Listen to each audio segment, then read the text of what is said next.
जुड़ी बड़ी खबर है। बांग्लादेश चुनाव में बीएनपी की धमाकेदार जीत हुई है। खालिदा जिया के बेटे तारिक रहमान का पीएम बनना अब तय हो गया है। तारिक रहमान दोनों सीटों से जीत दर्ज उन्होंने की है। बीएनपी ने 299 सीटों में से 165 सीटों पर जीत दर्ज की। तारिक ने दोनों सीटों पर बड़े अंतर से जीत हासिल की है। जमाते इस्लामी के गठबंधन को सिर्फ 45 सीटों पर जीत मिली है। तो बांग्लादेश में हुए आम चुनाव में बांग्लादेश नेशनलिस्ट पार्टी को बहुमत मिल गया है और पार्टी ने 299 सीटों में से 165 सीटों पर जीत दर्ज की है।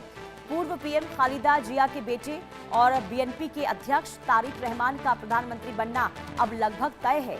रहमान ने 2 सीटों पर चुनाव लड़ा था और दोनों पर ही उनकी बम्पर जीत हुई है। रहमान पिछले साल दिसंबर में ही 17 साल बाद देश लौटे थे। वहीं जमाते इस्लामी के नेतृत्व वाली 11 पार्टियों के गठबंधन को अब तक सिर्फ 45 सीटें ही मिली है। जमाते चीफ शफीकुर रहमान ने ढाका 15 सीट से जीत दर्ज कर ली है। वहीं आपको बता दें कि 2024 में छात्र आंदोलन के बाद बांग्लादेश में ये पहला बड़ा चुनाव था जिसमें आवामी लीग शेख हसीना की पार्टी चुनाव से बाहर थी। मुख्य मुकाबला बीएनपी और जमाते इस्लामी के गठबंधन के बीच था और तारिक रहमान की पार्टी की जीत ने जमात का पूरा खेल बिगाड़ दिया। बांग्लादेश में जमात की हार से हिंदुओं के लिए राहत मिलेगी क्योंकि जमात के कट्टरपंथी नेता ही लोगों को हिंदुओं के खिलाफ भड़का रहे थे। तो ये बड़ी खबर है, बांग्लादेश के लिहाज से बहुत महत्वपूर्ण खबर। और तारिक रहमान अगले प्रधानमंत्री बांग्लादेश के होंगे, ये लगभग तय, क्योंकि बड़ी जीत बीएनपी ने हासिल की है। 165 सीटों पर जीत हासिल की है बीएनपी के द्वारा, यानी कि बहुमत का जो आंकड़ा था उससे भी पार किया गया है। खास करके तारिक रहमान जो 17 साल बाद बांग्लादेश लौटे हैं और 2 सीटों पर उन्होंने चुनाव लड़ा और दोनों ही सीटों पर उनकी जीत हुई है।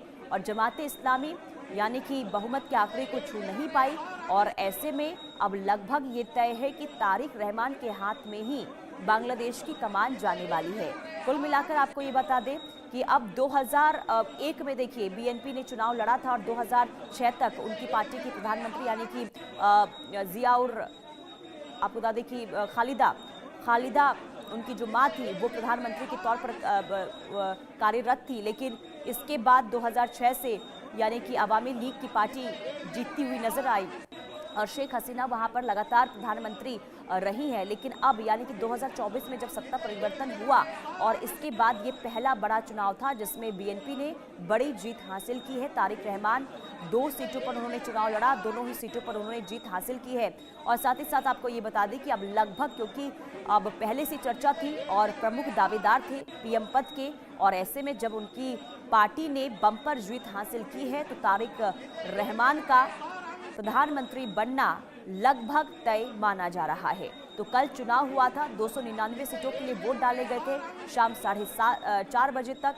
और इस दौरान हमने देखा था कि कई छिटपुट घटनाएं भी सामने आई थी। कहीं पर बूथ के बाहर धमाके भी हुए थे, कहीं यहाँ पे देखा गया था हंगामा भी हुआ था। और इसके बाद चुनाव संपन्न हुआ और आपको बता दें कि इसके बाद जैसे जैसे रुझान सामने आए और इसमें ये तय हो गया था कि बीएनपी ही इस बार बांग्लादेश की सत्ता पर काबिज होने वाली है।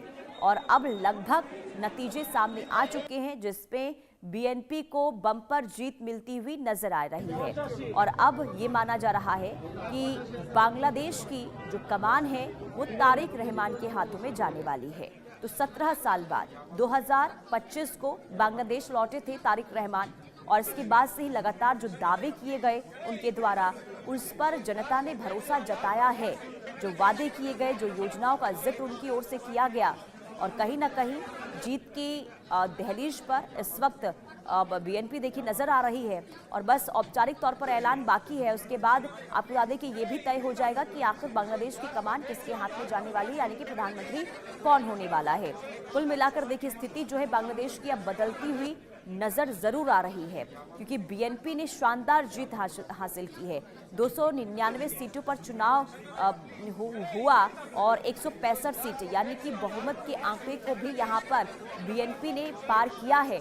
और इसके अलावा अहम बात ये कि देखिए 17 साल बाद जब लंदन से वापस आए 2025 में तारिक रहमान और इसके बाद से ही लगातार जिस तरीके से चुनावी मैदान में वो डटे रहे और लगातार चुनाव को लेकर बड़े बड़े ऐलान भी वो करते रहे। कहीं ना कहीं जनता ने, युवाओं ने, जेनजी ने उन पर भरोसा जताया है और यही वजह रही कि बम्पर जीत यहाँ पर हासिल की गई है। सिर्फ यही नहीं, 2 सीटों पर तारिक रहमान चुनाव लड़ते हुए नजर आए और दोनों ही सीटों पर उन्होंने दमदार जीत हासिल की है।